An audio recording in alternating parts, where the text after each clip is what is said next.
Bonsoir à tous, merci de nous rester fidèles. Tout de suite le sommaire de votre journal. Dakhla, une destination qui offre des vacances de rêve. Située à l'extrême sud du Maroc, ce paradis entre mer et désert séduit les touristes des quatre coins du monde. En cette saison estivale, les hôtels et les auberges y affichent carton plein, de quoi confirmer l'embellie d'un secteur vital. Immersion dans l'univers de l'artiste peintre Zineb Belahmar, ces toiles sont chargées d'amour. Elles se lisent comme des cérémonies avec des dimensions à la fois visuelles, auditives, gustatives et olfactives. L'artiste nous invite à se déplacer dans l'espace et à ralentir la marche le temps d'un voyage coloré au cœur de la culture marocaine. Et puis nous nous quitterons en musique avec ce concert de chant andalou. Les mélomanes en ont eu plein les oreilles et le cœur le temps d'une escapade artistique qui rend hommage à feu Maître Mohamed Loukili, l'un des pionniers de ce répertoire ancestral.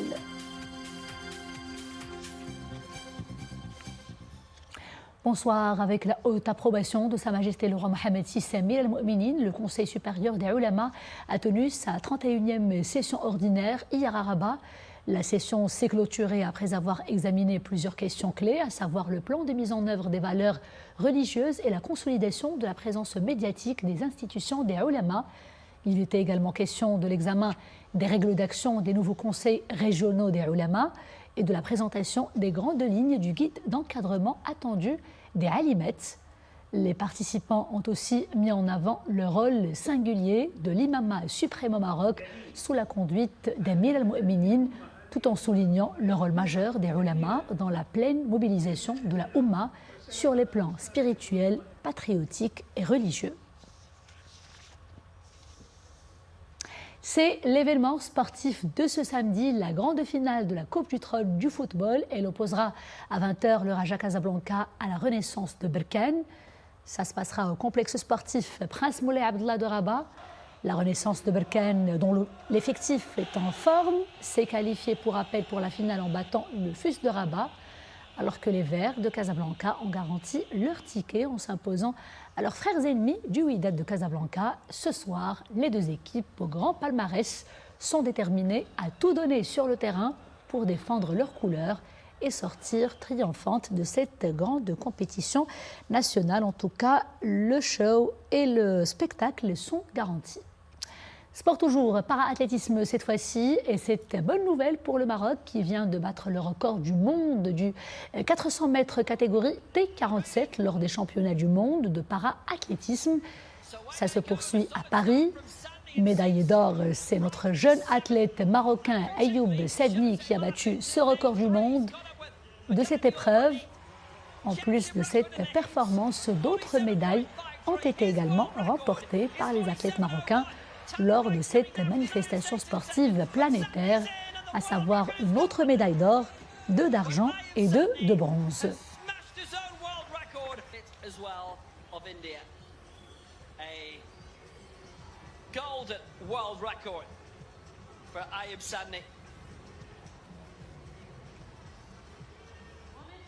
Félicitations à nos champions et bon courage aux autres pour la suite de cette compétition qui se poursuit à Paris.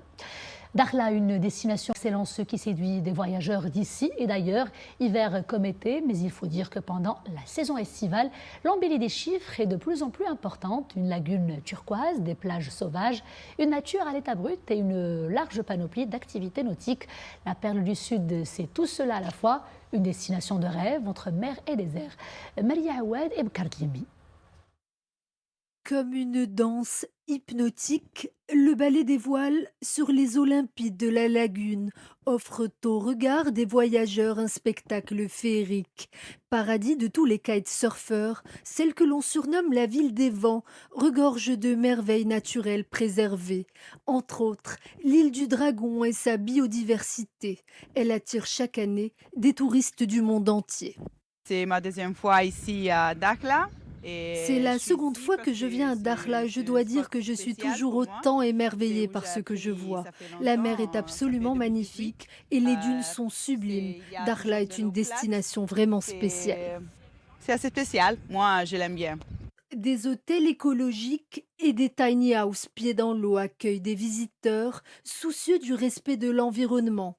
Petit paradis sur terre pour les sportifs et les amateurs de détente, la perle du Maroc a décidément de quoi séduire les amoureux de la nature et des grands espaces. I came here to Dakhla because it's a beautiful place. Je suis venue passer mes vacances à Dakhla pour la 7e fois, car c'est une destination vraiment féerique. Je viens profiter des sports nautiques et me faire plaisir. The sea, everything is amazing. Véritable havre de paix, loin de l'agitation des grandes villes, Dakhla offre la promesse d'un séjour merveilleux entre terre et mer, là où la poésie se conjugue sous toutes ses formes. Une vague de chaleur de niveau de vigilance orange est prévue à partir d'aujourd'hui samedi et jusqu'à mardi dans plusieurs provinces du royaume, avec des températures pouvant dépasser les 47 degrés. Cela concerne notamment Tata, Zagora, Smara, Oujda, Gersif, Boulmen, Taourir, Tazaf, Ben Saleh, Blimillal, Khnefra, Ouazen, Sidi Qassab, Marrakech et Taroudan notamment. Et à l'international, l'Europe n'échappe pas non plus à cet épisode de canicule. Une forte vague de chaleur qui a contraigné les autorités à prendre des mesures drastiques pour éviter les risques d'incendie. Nouvelle conséquence du réchauffement climatique. Ce temps chaud frappe notamment l'Italie, Chypre, l'Espagne, la Grèce, l'Allemagne et la Croatie aussi, où les températures dépassent parfois les 47 degrés dans certaines régions. 16 villes européennes sont carrément en alerte rouge.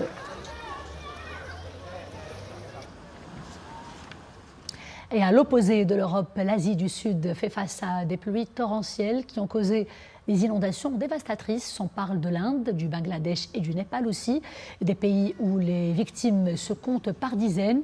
Les dégâts matériels sont tout aussi lourds. Plusieurs ONG internationales ont dû intervenir pour voler au secours des populations en détresse. À présent, cette opération de sauvetage de migrants au large des côtes libyennes, 11 personnes ont été rescapées par un navire humanitaire alors qu'elles étaient à bord d'une embarcation de fortune. Après cette opération, plusieurs voix représentant des ONG internationales dénoncent l'inaction de l'Europe face à la gestion des flux migratoires. Elles dénoncent aussi des tirs entendus juste après l'opération de secours.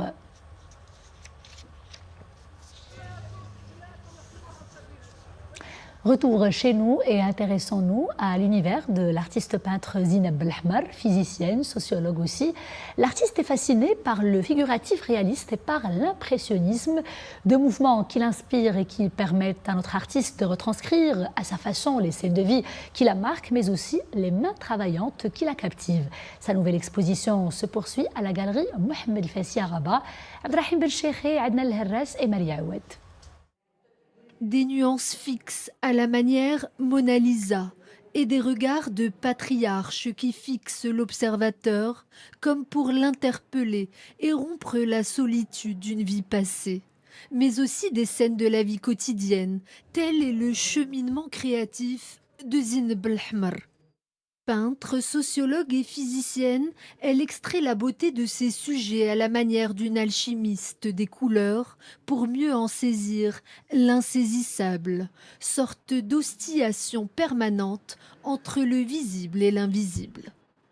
Mon exposition, j'ai essayé de la mettre sous forme de thème, avec une chronologie temporelle. J'ai commencé par le crépuscule de la vie, c'est la vieillesse.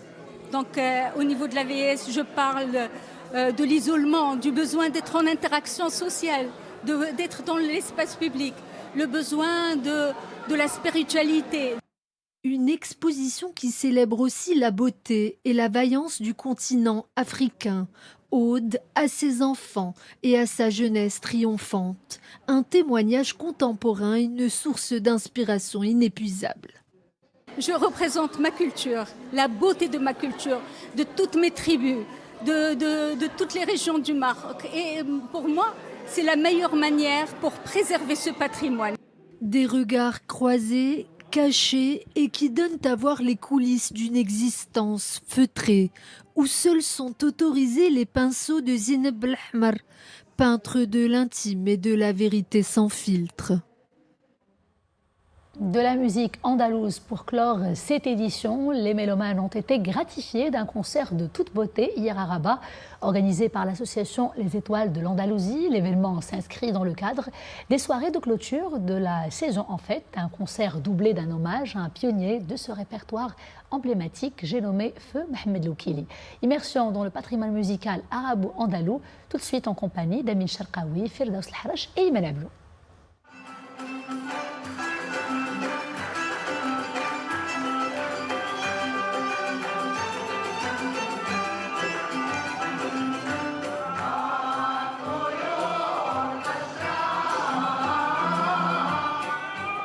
C'est une plongée dans l'âge d'or de l'Andalousie, une terre où un répertoire inégalable a vu le jour il y a de cela plusieurs siècles. L'Ela est un art toujours aussi vivant. Ce concert célèbre une tradition musicale ancrée dans l'identité marocaine et un de ses dignes représentants, Feu Moulay Ahmed Loukili.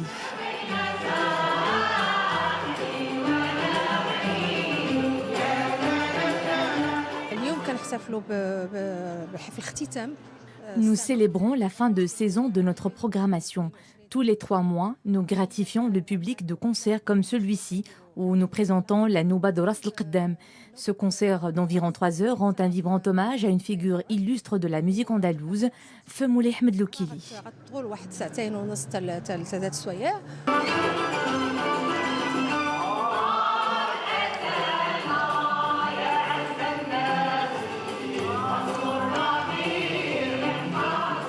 Un fervent défenseur d'un patrimoine perpétué au fil des générations et qui trouve fortement écho chez de jeunes mélomanes, conscients de porter haut le flambeau du patrimoine andalo-marocain.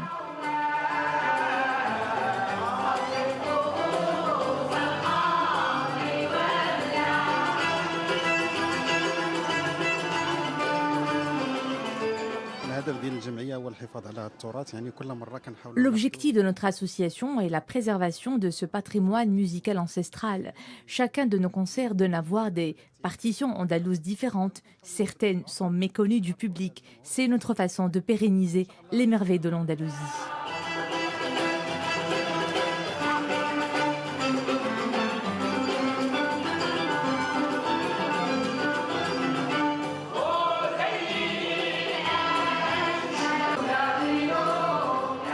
En digne successeur d'un certain Ziryab, ces musiciens et chanteurs interprètent l'un des plus radieux aspects de la civilisation marocaine. Un florilège dont le berceau a brillé par la diversité et le brassage.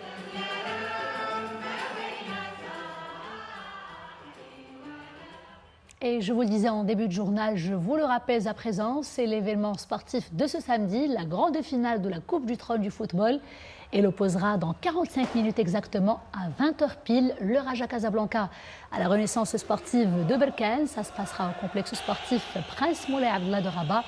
La Renaissance de Berkane, dont l'effectif est en forme, s'est qualifiée pour la finale en battant, rappelons-le, le FUS de Rabat, alors que les Verts de Casablanca ont garanti leur ticket en s'imposant face à leurs frères ennemis du Wydad de Casablanca.